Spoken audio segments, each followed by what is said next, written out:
Une demeure de 775 pièces.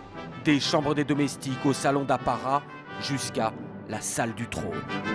Ces couloirs ont vu défiler les grands de ce monde et les rois et reines depuis Victoria. Buckingham incarne le faste de la monarchie britannique, mais quand on gratte un peu derrière les dorures, c'est aussi cela. Un palais vétuste, mal entretenu, et il n'est pas le seul.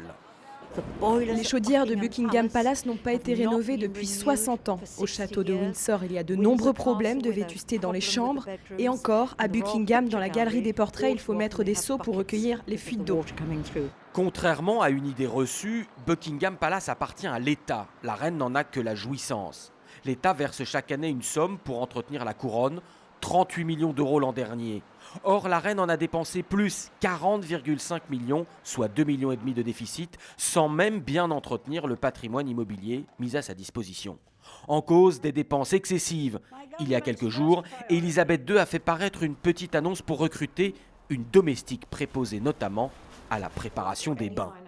Des parlementaires jusqu'aux opposants à la monarchie, nombreux sont ceux qui veulent imposer plus de rigueur à la reine, de force s'il le faut.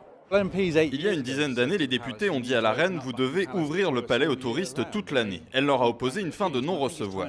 Je pense qu'il est temps que le gouvernement lui dise tout net « Ce bâtiment appartient à la nation, pas à vous. On va l'ouvrir au public et ça financera son entretien ».